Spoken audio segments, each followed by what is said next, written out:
Yes. Well, with Pledge of Allegiance, and you ready? Yeah, it's recording. Oh. Welcome everybody to the January 9th.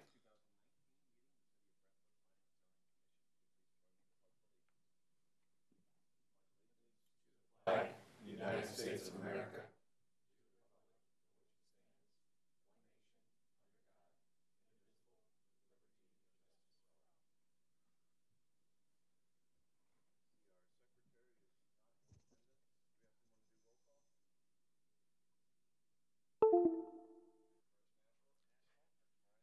Thank you very much. Sherry Bilderbach. Here. I apologise for butchering any pronunciations, but I better do a better job than the previous roll caller. Michael Daming. Here. Mark Fafaza. Here. Rebecca, pay attention. Rebecca Jacobs. Here. Jeff Moore. Here. Paul Moran here. Hart Nelson. Here. John Nurnberger. Clearly not here. John Ritter. Here. Lisa Schering. Noel. Tom Shipley. Here. Thank you, Mr. Chairman. We do have a quorum.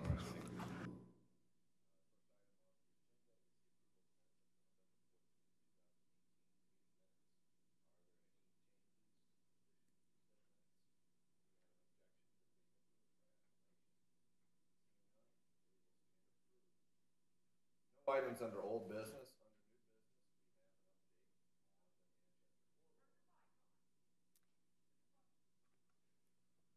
Is that better? Okay. The first item under new business is an update on the Manchester corridor. Ms. Kirkemeyer? Sure, and I was going to make that announcement. I know we didn't have a meeting here last month, so the new audio-visual stuff is pretty new to all of us yet. So if everybody does, whatever mic may be in your presence, if you just want to make sure the red light is on, then we're good to go. So, yes, the first item of business tonight would be to give an update of the Manchester corridor. And just to kind of catch everyone up to date with things, it was last July, if you remember, that there was a request that was actually brought in front of the Planning and Zoning Commission to look at enacting a development moratorium on the Chapter 353 area that has been established for the Manchester Road kind of renewal project. And so that moratorium was passed then. You made a favorable recommendation. Public hearing was held. The moratorium was adopted by the Board of Aldermen back in July.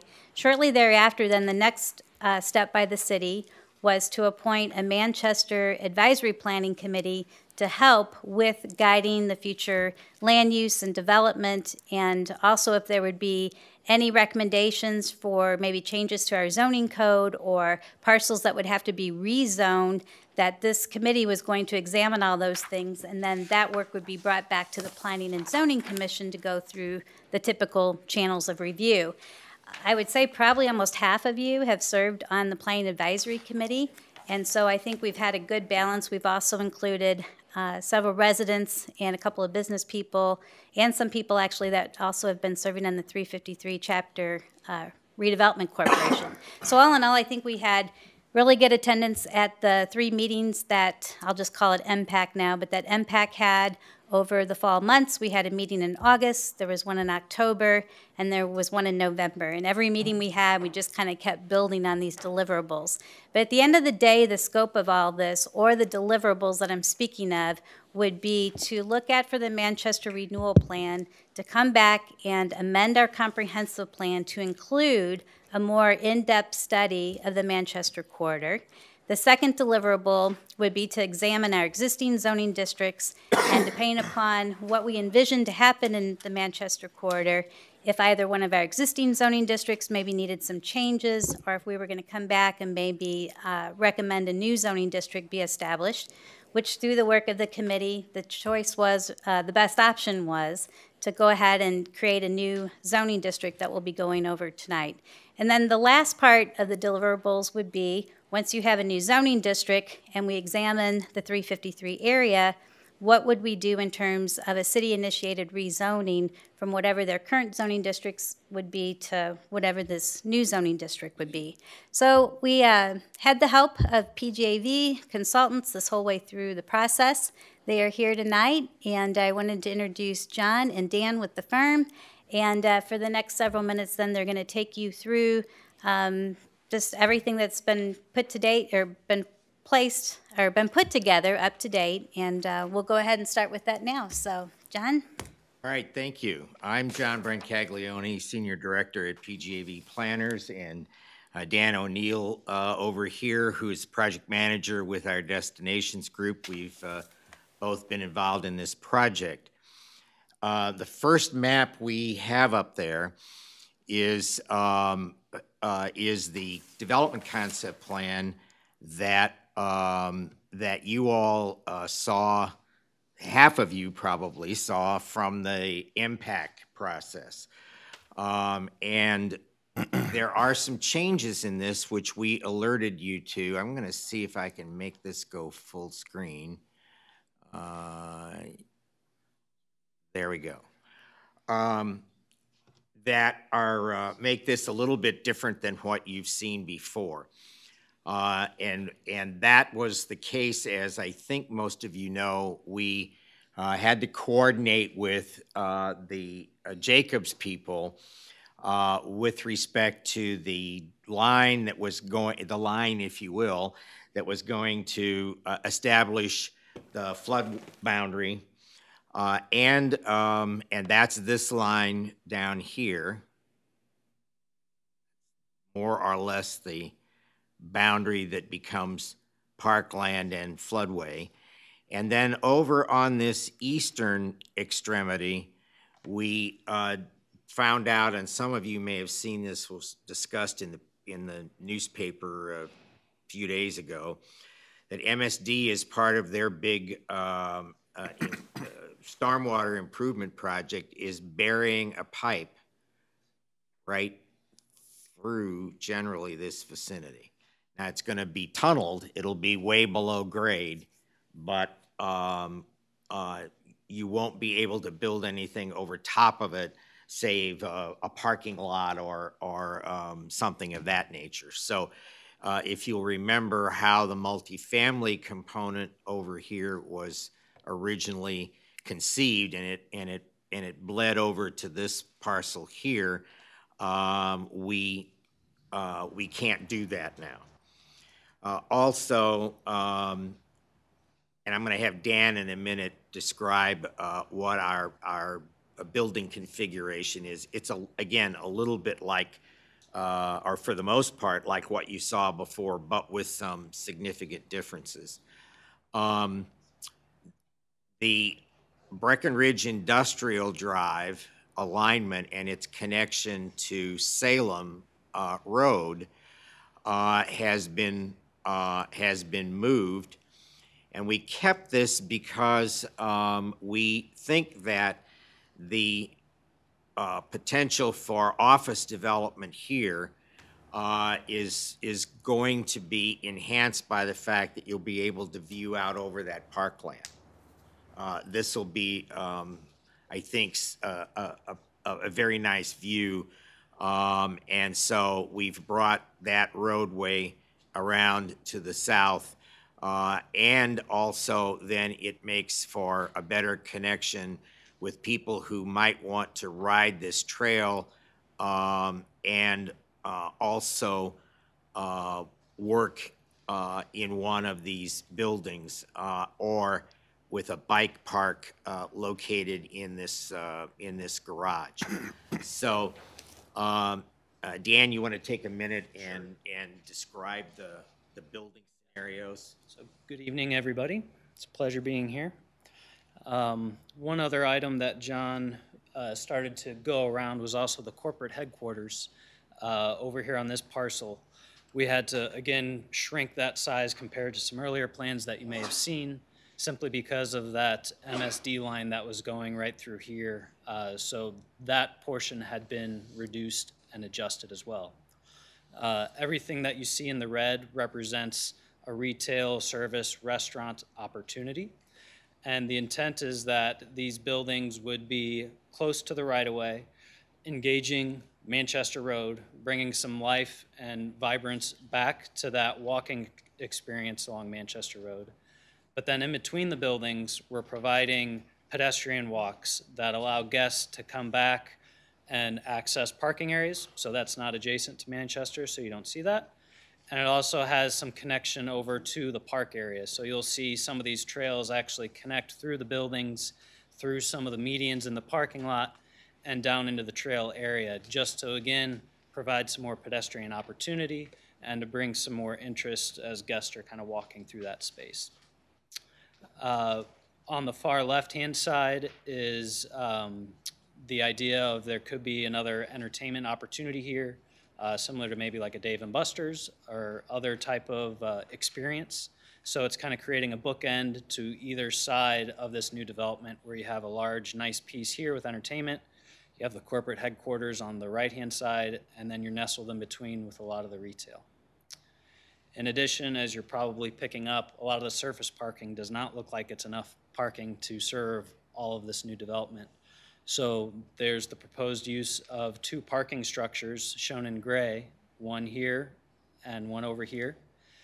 And this parking structure would be able to service not only the offices, but also the retail, and on the weekends when the offices may not be in use, it could also serve as parking for the trail system as well.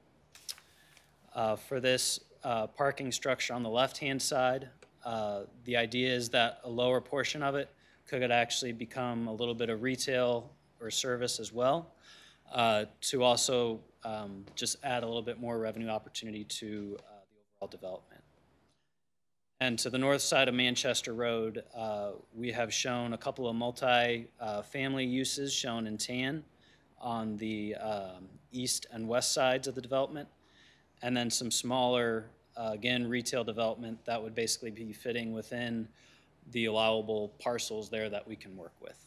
And as you can see, those envision combining, all of this envisions combining properties. And for any of you who may have looked at the draft ordinance, that's what it encourages as well.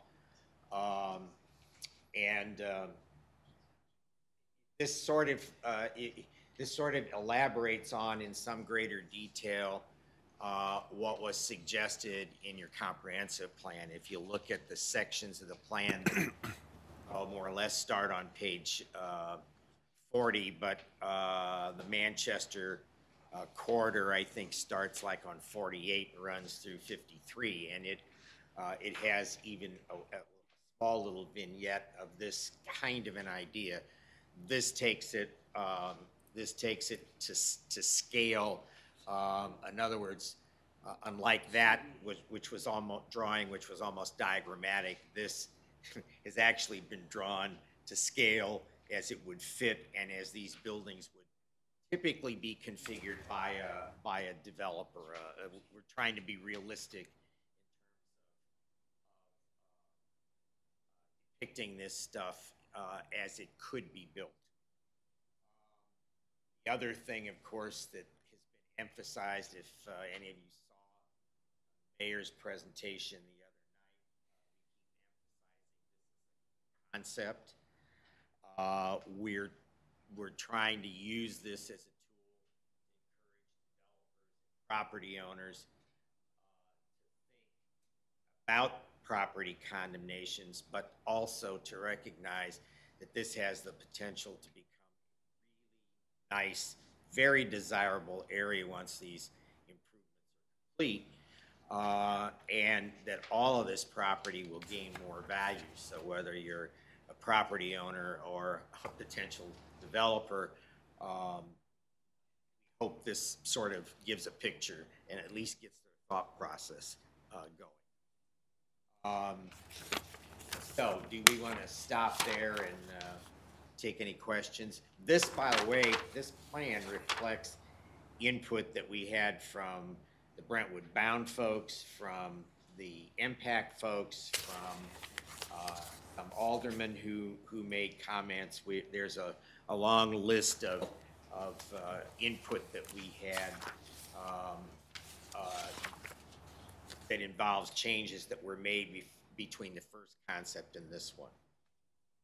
And I guess I just would add one comment at this point. This master plan, again, it is conceptual, but what we do have is certainty in terms of what areas will be available for development and what we see going there. Because also what's occurred since the last meeting with MPAC is, as was mentioned, Jacobs Engineering is done with 30% of their design. They know what they need for the flood restoration. And so Andy Frankie's here this evening as well. But Planning Design Studios has started now, has a good start on the greenway and the trail system and everything. So this is a good picture of exactly what the land will be used for. Okay, no action items tonight, correct? No action items Okay. tonight. Mr. Brancaglione, do you have anything else to your presentation? You will see this map again when you get a proposed draft of a comprehensive plan amendment, which needs to happen to tie all this together. I gave Lisa a draft of that tonight, and once her edits are complete, then we'll have that out to you as well before your next meeting. Questions for PGAV? Mr. Shipley? A question about on the eastern portion where the MSD new sewer line here, is yeah. going to go in. Is that, sorry I missed it in the newspaper, but is that going to, are there existing structures there on top of where the new sewer line's going to go? Some of this has existing structures. Some of this is land that the city is purchasing as part of the flood mitigation. So either way, it's part of that the MSD project and the flood mitigation project. And that's part of it, that starts in 2020? Yes. Thank you. Yeah, the announcement in the newspaper and the reporting on it was the fact that they got a huge FEMA loan. It was in the multi-millions of dollars to do that underground tunnel. Other questions for PGAV? So then the second part of this would be just a very quick overview of the new commercial district. So I don't know if you want to just run through the major parts of that, or... Well, let's start by showing what the existing zoning looks like. And I've just called that up. Program down.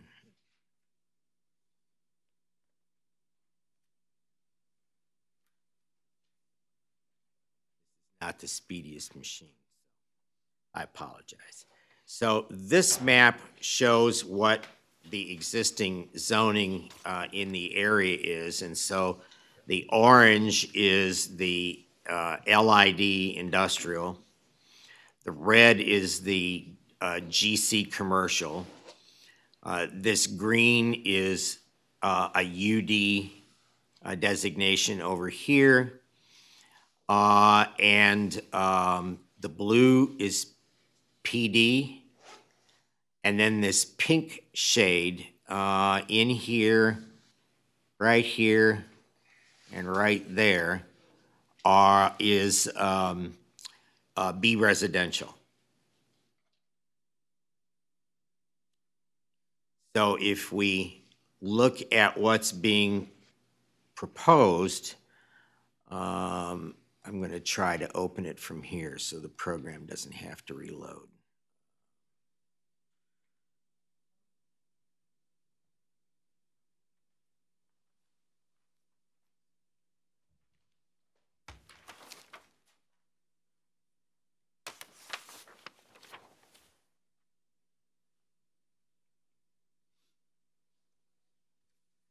So this next map is what the district would look like overlaid on that same area. Now, the area boundary you see here is the same boundary. It's coterminous with the Chapter 353 designated boundary.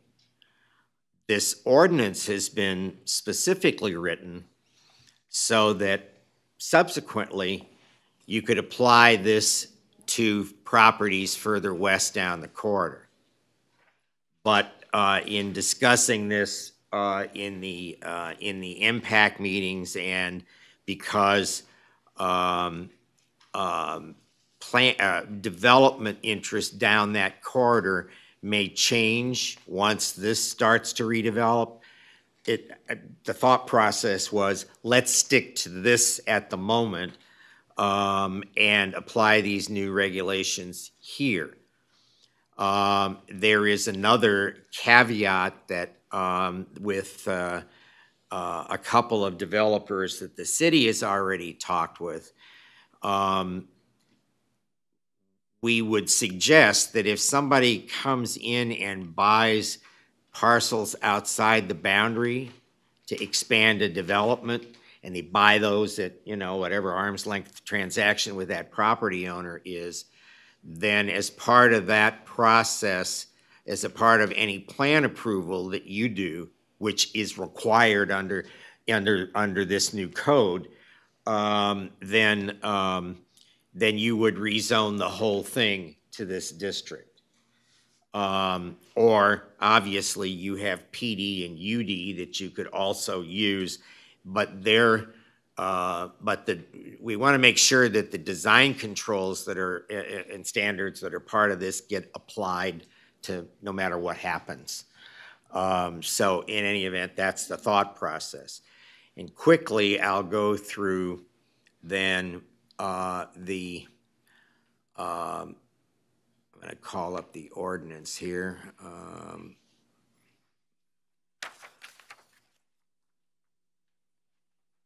I don't know why it didn't pop that folder up, but it didn't. Here we go. So this district and its purposes and applicability as is set out in the first part of this is going to apply to any property in the area that involves new construction on a vacant or cleared site, on rehabilitation of existing structures which exceeds current market value of the land and improvements according to the most recent St. Louis County assessor valuation by more than 50%, represents a change of use from its most recent or current use to a use not of the same type, and is no longer a legally non-conforming use in accordance with your non-conforming use provisions that are cited there. Then, as you noticed in that next comment, it's all it all involves site plan review. That's required in any event for anything. And then permitted and conditional uses are treated by use class. And so that's where on page 2 you begin to see those. The expanded permitted uses, in other words, you get more options on larger parcels or combinations of parcels. So if it's 2 acres or greater, you get the list of uses that are shown there as permitted by right. If you're a Class B property or a combination of properties where you're at least an acre but less than 2, then you get a somewhat narrower list of uses. And if you're a Class C, less than an acre, the permitted use is basically professional office, parks, and public open spaces. The game plan here, this ordinance is specifically structured so that it focuses on providing quality uses that are the kind of thing that'll interact with each other and will make the plan you saw first come to reality with that kind of concept over time. Now there are a list of conditional uses, and those get expanded again. Class A or B and conditional uses are treated the same, and they get an expanded list of conditional uses, and those require the conditional use permit processes you already have. And then I won't belabor the lot dimensions other than there are minimum frontage and depth requirements. Again, this is to avoid having things that are crammed in on lots that aren't configured for contemporary standards. But this ordinance doesn't do a lot to create, to limit density, other than what happens in your site plan review. The purpose being is that, you know, you're trying to create a relatively dense urban environment, a downtown Kirkwood, a downtown Maplewood, and so this avoids having that be dictated, but instead sort of leaves it up to the commission's initial review process. Then building setbacks along Manchester, there is a difference in the requirement on the north and the south side. The north side doesn't have the benefit, or won't have the benefit, of the 10-foot pedestrian and bike walkway that'll be built along the south side as part of the Manchester Road improvements. So it requires a 5-foot a tree lawn, 10 feet of sidewalk, and the building then can come up to that face like a building would in any other normal commercial environment of this type.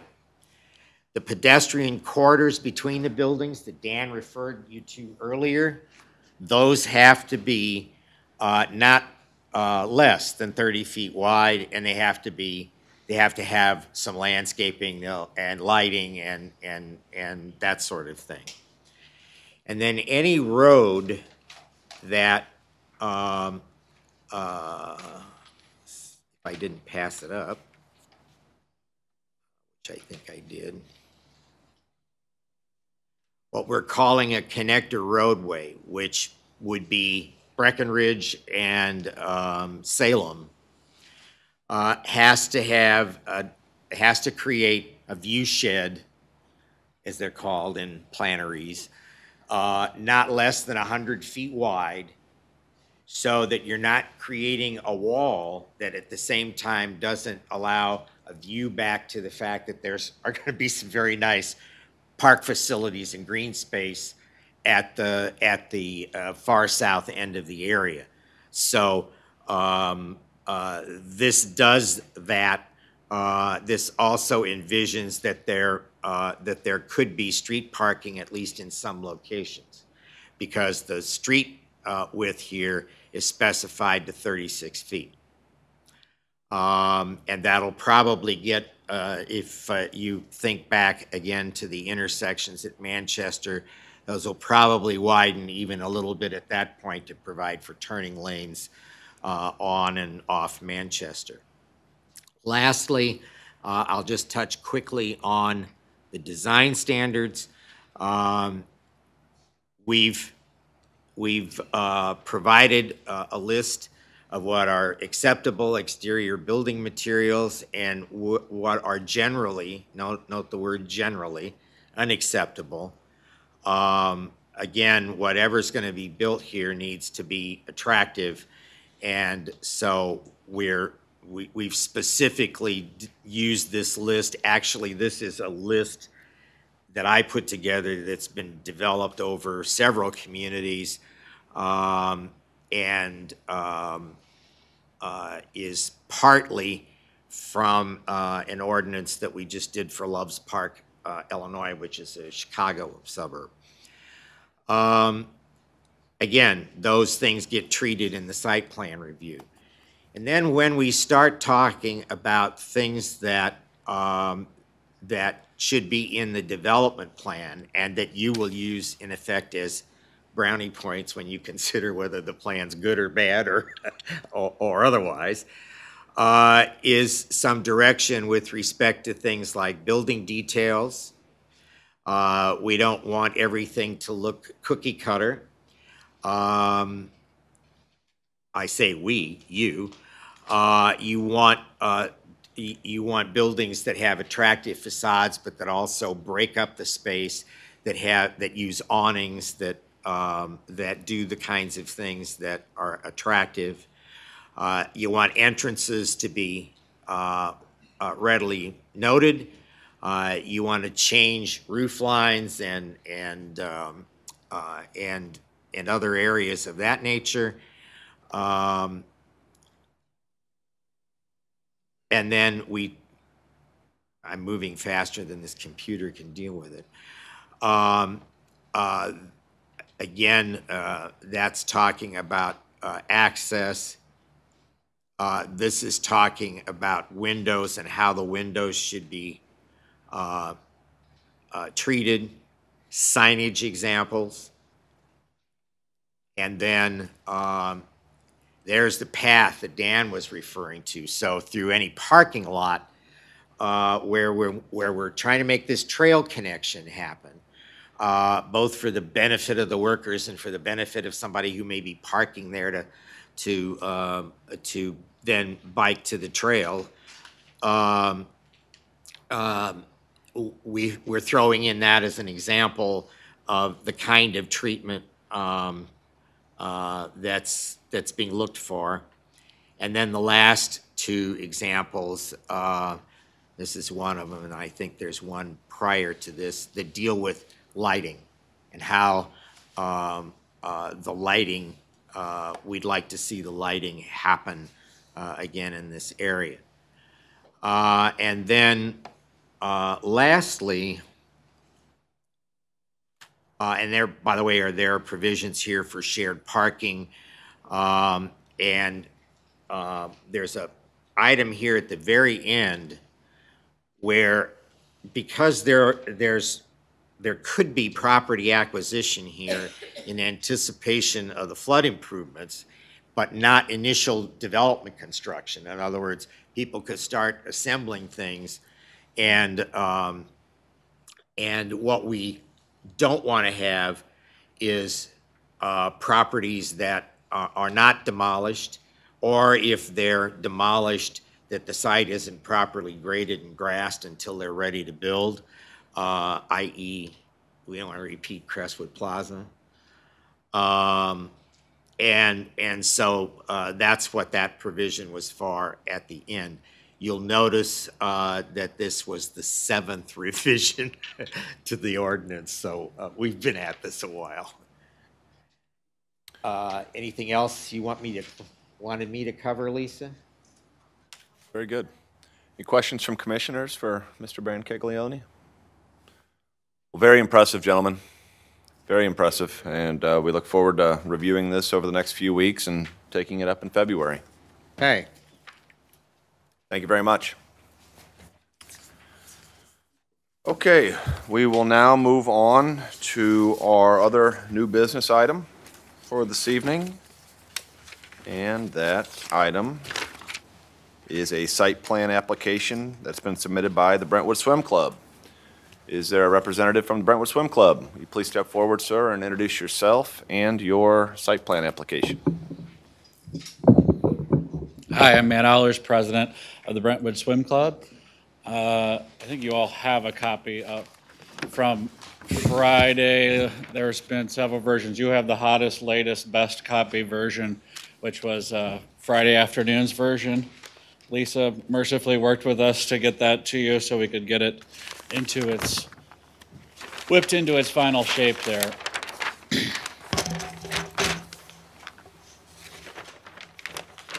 What are we doing at Brentwood Swim Club? The things that you're going to see on that site plan, the improvements are broken into two phases. The first phase involves the replacement of tennis courts in the back of the property. There were two full tennis courts at the back of the property. Now there will be 1.5 and a green space. So there will be a full tennis court, there will be 2 pickleball courts, and there will be more green wedged in where the other quarter tennis court would have been. We call that a wiffle ball area for right now. I don't know if wiffle ball actually be played there, but we've got more green there. In addition, we're replacing the baby swimming pool in the front of the property, front corner of the property. Many folks will probably remember the 1961 birthday cake from when the pool originated at the corner of the property. The birthday cake is gone, and there's a nice hole there right now where a swimming pool will be once permitted by, well, you all and St. Louis County has to bless that. In addition, we'll be replacing parking lots in the front of the property, so the west side of the property, as well as the south side of the property, because those parking lots are old, and once they have big heavy machinery go over them for the other improvements, they will be really old and really bad. So it's tennis court parking lot. There'll be, can't really tell on this plan, the shallow end of the pool will be replastered, and it will actually have another set of stairs added to it. Again, you don't see that on that plan, but it's part of the scope of the improvements. Replacement of fencing all the way around and securing the property. So we'll be getting rid of the 10-foot brown prison fence and actually moving down, well, around the tennis court will be 10 foot in the back, but the other will be between 8 and 6 feet, depending on where it is around the property, of course, up to code. That's kind of what you see on the site plan there. We've worked with Lisa to kind of get where we need to be in terms of a plan that works. We spent a lot of time working with the engineer, also in terms of making sure that drainage will work, and that we're creating something that's not going to have a negative effect on our neighbors.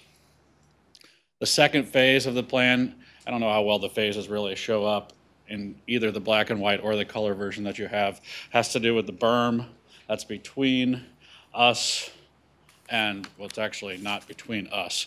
We own, the swim club owns, it's the main parcel and the parcel behind the berm. If you're not familiar with the berm, you're lucky. There's a berm there from the original construction of the club in 1961. We're still doing tidal work related to that, tidal work examination related to that berm, because it may be an abandoned road, it may be a vacated road, and we're still determining. That's why we've made it phase 2. What else, if I need to cover anything else, questions? That's fine. Ms. Kirkemeyer, you want to give a staff report? Sure, I'll try to just maybe bring up a couple things that hasn't been said already.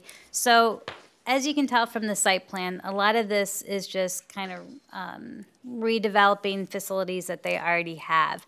But overall, it still is an expansion of what they have now. I think it was noted in the staff report that there is additionally about 6,800 square feet of additional paved surface of some sort, where most of that comes up was going to be with the installation of the baby pool, and then also you can probably tell the parking lot that's on the south side of the building, there is an expansion of that, and that's where the 6 additional parking spaces came from. And in terms of also other questions we had asked, because we wanted to make sure we knew the full extent of the improvements, and that was one thing also that we talked about working with them. We didn't know if everything was going to be done at one time, but since it was needing to have to go through Planning and Zoning Commission review and also Board of Aldermen, we did ask for them, if they wanted to try to include in this site plan anything that they thought in the future or the next few years that they would be improving. So we did have that discussion, so that therefore that's what the phasing is for. And so when we asked about the extent of it, I know we sent out notices and we heard from 2 residents. So one of them did question if there was any more changes in lighting or any new lighting proposed. So when we asked that, we were told that there was no changes in the lighting, and the plan that you have that was given to us on Friday shows the existing light standards, if you were able to pick those out. So the only other thing I guess that I want to say is, as Matt mentioned, we did talk about the use of the berm and whether there was actually rights to that berm, and if then would have a reason, or if they would have rights to be able to alter it. I actually did need to talk to them as of today. There was a survey that the city actually did back in 2016 when they were trying to survey the swim club lane issue to see what extent it could have been public right-of-way or private. So we do have a survey that was done in 2016 by Horner and Schifrin that I'll be more than happy to share with Matt and his team, because they will have to make some alterations, I think, to the boundary of the property. But what that survey information showed is that the strip has gone away. So it, the strip is not there anymore. So the adjoining property owners have the strip now. So I think we have been able to resolve that. But again, there's a few areas of that parcel that I want to share that survey information to make sure that's what is represented in the site plan is correct. And then I do want to note that there has been some existing grading work that was already done, if you had a chance to go out there. So Been by, you noticed. Shame on us.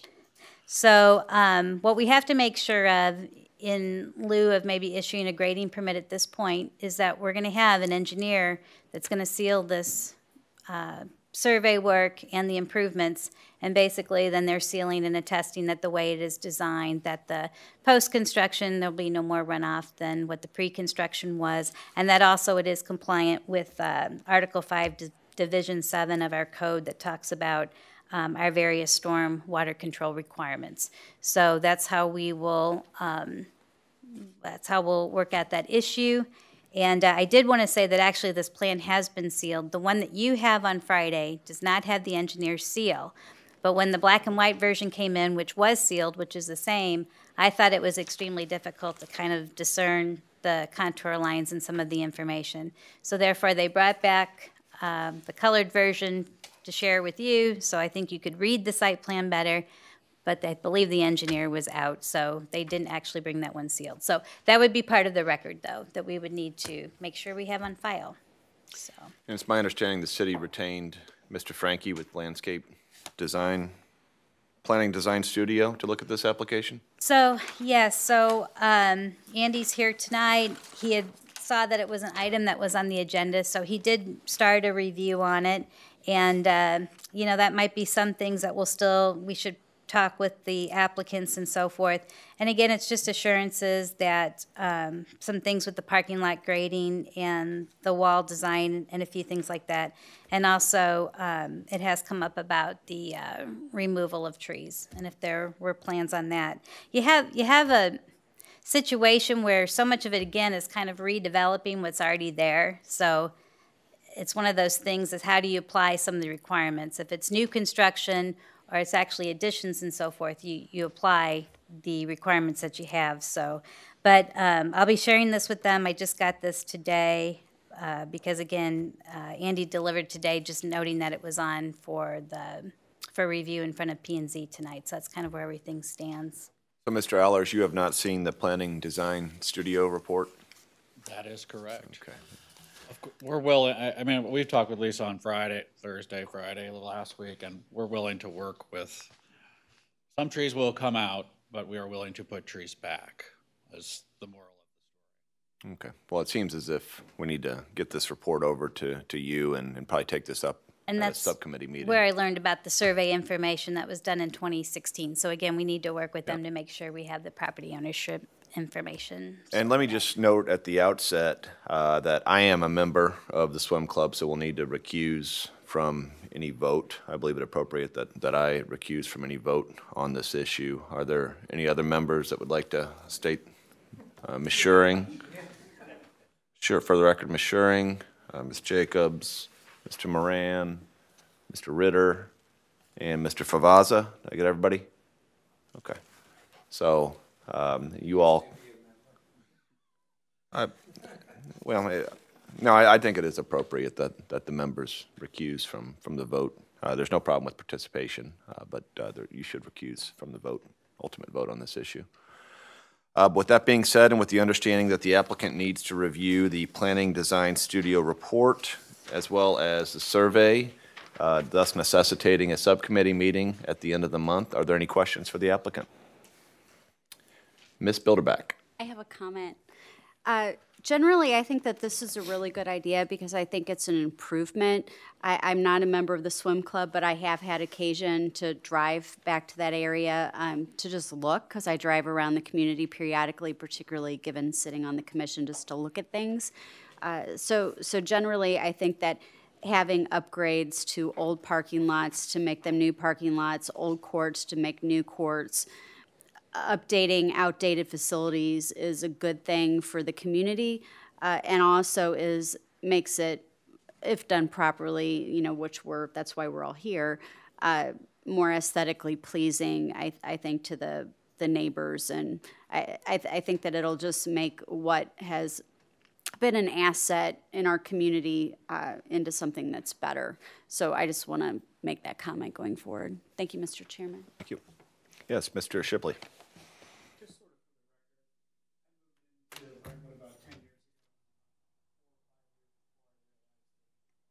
I was there. Well, that the Brentwood Swim Club is a private club, It is. and that it's not a Brentwood municipal club. Can you just give us a quick overview? Like, it started in 1961, and then Sure. those that are members, how does all that So work? 1961, it started, obviously where it's located now, the kind of, I'll call it the parking lot wedge, the non-developed wedge behind the berm from the club was acquired after that. But the original 4+ acres, that is the main part, was acquired at the end of 60, beginning of 61. I think it opened in 62, which then was just a concrete hole and a clubhouse. We've kind of added and improved as we've gone through the years. The concept is it's organized as a Missouri nonprofit corporation owned by its 360 shareholders. So Rocky owns 1/360th and Mark owns 1/360th, and so we're a member-owned organization. And I don't know why Brentwood has never developed a public pool. I'm thankful they haven't taken my members away from me, but you have options in Maplewood and other surrounding communities, but this one is a privately held, at this point, full of membership club. So the 360 members, probably mostly Brentwood residents, but not necessarily? Mostly Brentwood residents, but we draw from U-City, Ladue, Frontenac, Kirkwood, Glendale, South City. I think we probably have 12 or 13 zip codes that we pull from. Rock Hill, we pull from as far away as Grand and 44. Thank you. Good. Other questions for the applicant? Would any member of the audience like to address the commission on this application? If you would, please step forward to the microphone and introduce yourself and your address, please. My name is Terry Kennett, and I'm on Lot 9 on that plan. I back up against the swim club. Has any topographical and drain water, stormwater surveys been made on this property as part of this procedure? So that's, can I go ahead and answer? So that's what has been turned in, is the grading plan showing both the existing and the proposed contours. Okay. Are there any new Document that was sewers given. involved in there? Because there are no sewers there now. Storm sewers. Storm sewers, there's none that would be, the utilities would not be changed for this project. Okay. Now, there was quite a bit of work done on this facility, on the swim club, I want to say 5, 6 years ago when they did some of the expansion work. And the city engineer advised us, the property owners adjacent to it, that that berm was put on there and it had to stay. It was a privacy berm for noise from the swim club and for watershed. And we were told that could not be taken down the last time they wanted to remodel that area. When they wanted to join the piece of property you're showing as Phase 2 now, that you could not make that connection between there. And has that been adjudicated or changed, or do you know? I think we'd have to look into that. Ms. Kirkmeyer, do you know the Yes. answer to that? I mean, what I can say is that the area that the club had purchased later south of that they will use for overflow parking for a couple of swim meets and so forth, where the parking lot borders a residential lot, there, in our code, it does require continuous solid fence or masonry wall of at least 4 feet in height. So I believe that's out there. The berm and the trees might have been extra. I'm not quite sure about, the conversation 5 years ago that the landscaping may have been part of the Well, either screening device or a sound barrier. Okay, I guess right. is what you're. That was the primary issue. But there is no water drainage or protection for the neighbors from the property. It all blows right on straight onto us. That's why I was asking about drainage sewers. Okay, I'll look to see what can we get a copy of that or that survey or your report on the Yes, drainage? yes, because that just came in today. I can share the survey information that came Okay. in today. Sure. Thank you. And we do have, the city has stormwater guidelines that they will have to abide by as well. But take a look at this, at these maps. There is no stormwater drainage there now, no storm sewers of any kind there. In that berm, initially, that was a street. What street was it? It was Folk Avenue was what that berm was supposed to be. And there is a sewer underneath that whole berm, but I understand it's been disabled and, what do we call it, delayed, abandoned, that's the word I want. Okay, thank you. Thank you, sir. Anyone else would like to address the commission, please step forward, introduce your name and your address, please. Hi, my name's Jeannie Suntrup. I live at 8710. I don't understand why you're calling it a berm. It's a hill. It's a big hill. And why do you want to take it down?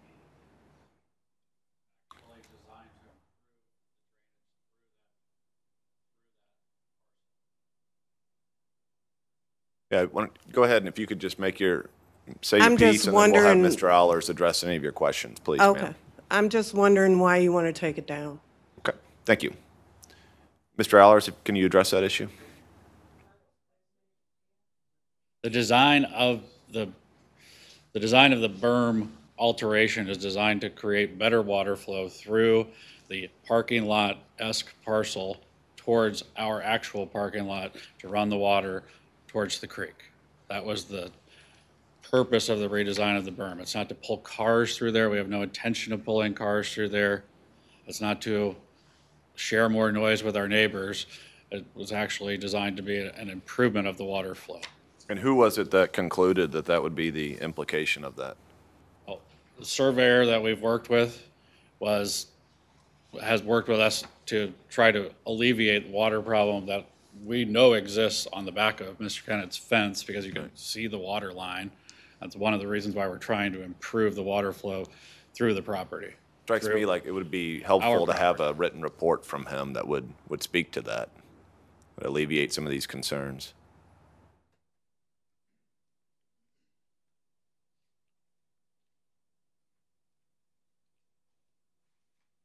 Thank you.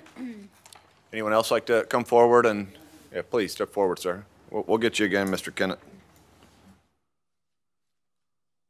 Yeah, hi, my name's Albert Mahana. I live at 8647 White, and my backyard looks directly at where you took out the section of the berm. And I'm just curious what you're gonna do for my line of sight so I don't have to stare at this swim club. Okay. And some of that may be addressed by Mr. Frankie's landscape report, but Mr. Allers, are you familiar with the configuration over there, or? Okay. All right. Anyone else? Mr. Kennett?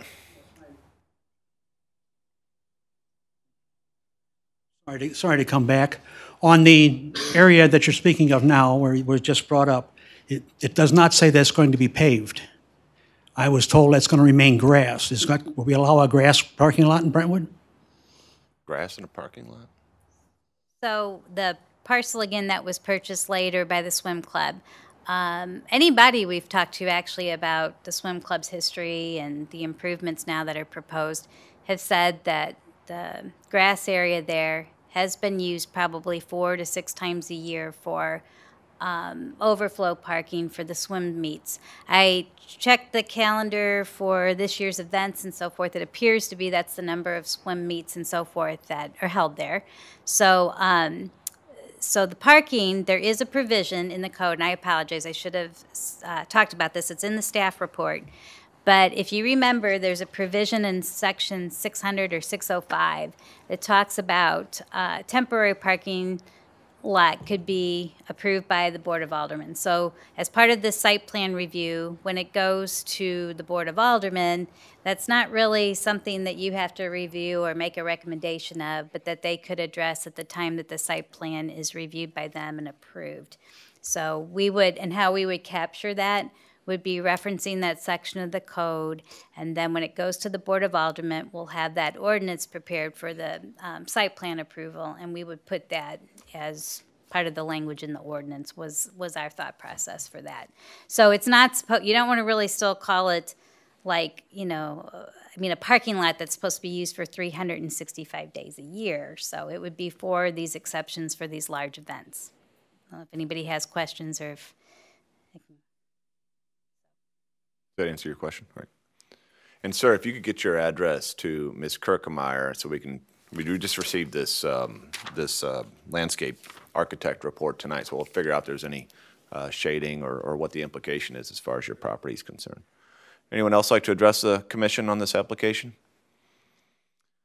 Okay, so we still have some work to do on this. Mr. Allers is going to work on putting some documents together. He needs to look at some of the documents that the commission has just reviewed tonight, being the survey and the report of Landscape Design Studio. So I think we're in need of a subcommittee meeting. January 30th at 6 p.m. Does that work for Yes. majority of the commission?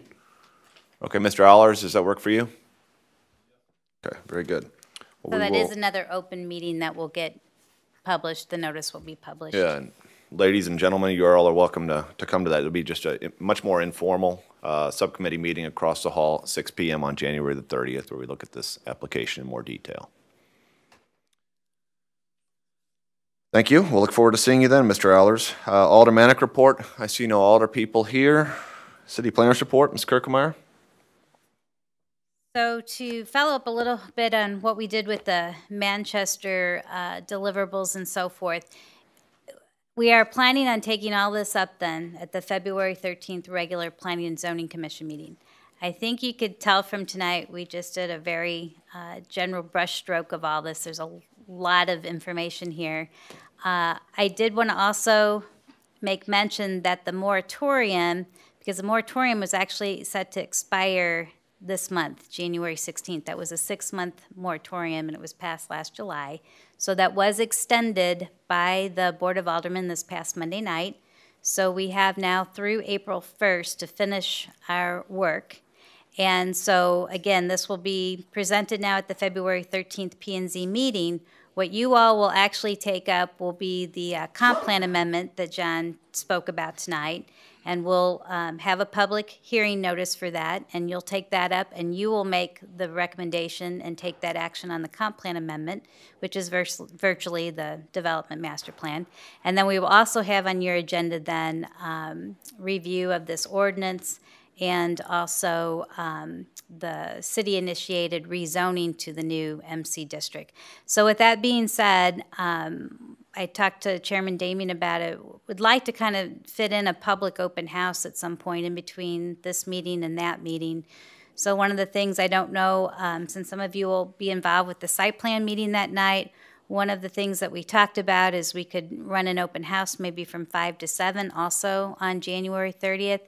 And I have to send notice out anyway to the property owners to tell them that the moratorium was extended. So if you would like that date or maybe another date, that we could then go ahead and put in a notice to the property owners to see if we could get more of them. There just hasn't been a lot of interest. I mean, they get the notices and they get maybe a few phone calls, but there really hasn't been much, I don't know, much contact with any of the property owners or the business owners. But I don't know what you think. If you think that would be of value, though, to still have maybe some other kind of open house forum for that purpose then, and that way we can be. I mean, we did invite the public to tonight's meeting, correct? So not to tonight's meeting. They would be, well, the notice will include the February 13th meeting. So, and like I said, the notice will also include that the moratorium was extended. And so then they'll know about then the February and March dates where this will go through the Planning and Zoning Commission and the board. So it's just up to really if we want to have maybe another open house or something. So. I don't know about an open house, but why don't you go ahead and put it on the agenda for the subcommittee meeting on January the 30th, and we can, if there's citizens that would like to address the commission at that time, we can address that as well. That sound good to the commission? Yeah. I think 6 o'clock would be sufficient. Everybody agree? Okay. Mr. Nelson, did you have something? I just had a quick question to make sure I understood properly. The city hasn't yet filed for rezoning because there is nothing to rezone to, is that correct? The city is planning on filing for rezoning of this? Correct. Okay, just want to make sure I understood. Thank you. Yeah, so we'll just make it a public hearing. If any citizens would like to address the commission, they can do so. We'll take that up first at 6. That sound okay? Okay. Good. Good. Anything else, Ms. Kirkemeyer? No, that's all I had this evening. All right, we have no rationale to share with the board. Any other business this evening? Chair will entertain a motion to adjourn. So moved. Second. All in favor? Aye. Any opposed? All right, we stand adjourned.